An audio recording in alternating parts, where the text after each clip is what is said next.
Halo Sobat Ternas, kembali lagi di channel Agribisnis Ternak SMK Negeri 1 Kota Raja.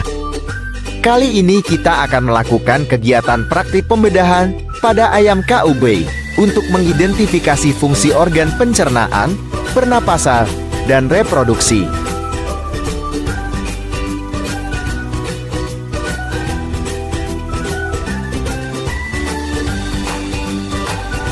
Menyiapkan alat dan bahan. Sebelum kita praktik, kita siapkan dulu alat dan bahannya.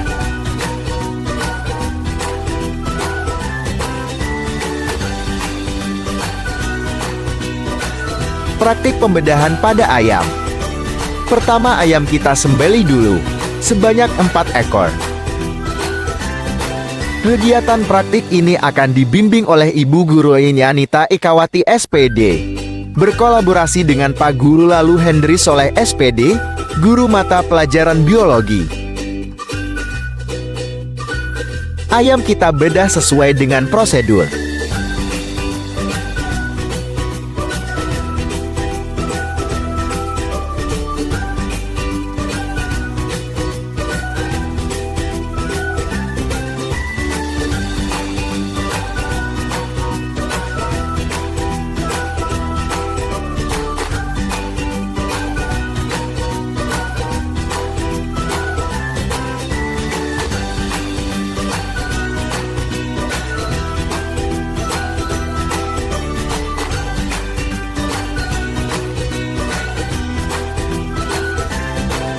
Presentasi masing-masing kelompok.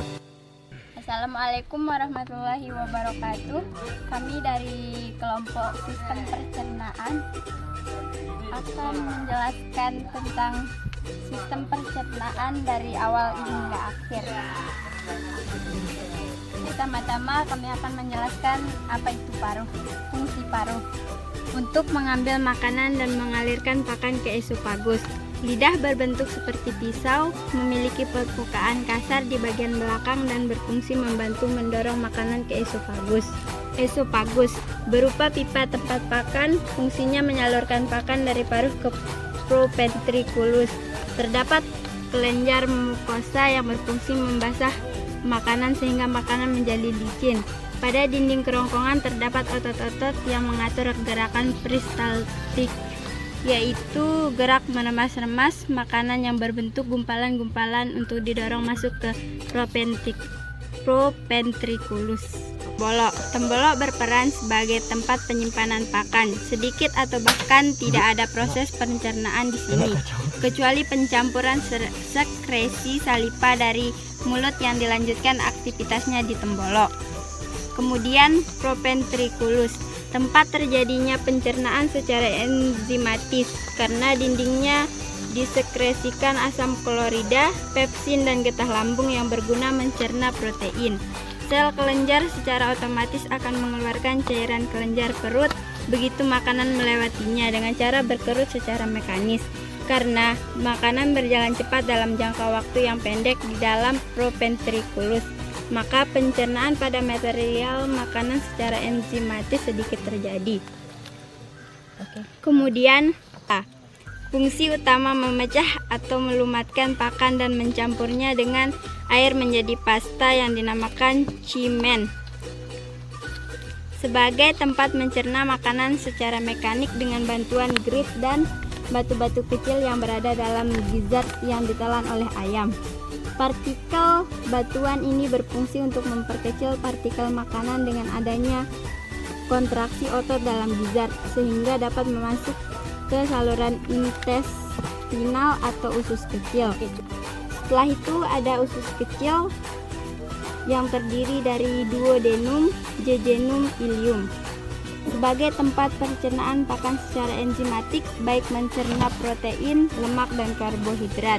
Ada 3 enzim yaitu amilase, lipase, dan tripsin. Enzim amilase mencerna karbohidrat, tripsin mencerna protein, dan lipase mencerna lemak. Selain itu juga tempat penyerapan absorpsi produk pencernaan atau usus buntu. Fungsi utama CK adalah sedikit pencernaan karbohidrat dan protein dan absorpsi air. Di dalamnya juga terjadi digesti serat oleh aktivitas mikroorganisme. Setelah itu ada usus besar, berfungsi mengatur kadar air sisa makanan. Usus besar ada rektum. Akhir usus besar tidak terjadi lagi penyerapan air. Rektum dapat berkontraksi sehingga menimbulkan terjadinya defekasi, yaitu pengeluaran zat-zat sisa makanan melalui anus. Setelah rektum ada kloaka. Kloaka sering disebut common sewer, yaitu saluran umum tempat saluran pencernaan, saluran reproduksi, dan saluran kencing bermuara. Sekian dari kelompok kami. Assalamualaikum warahmatullahi wabarakatuh. Kita lanjut pada part 2.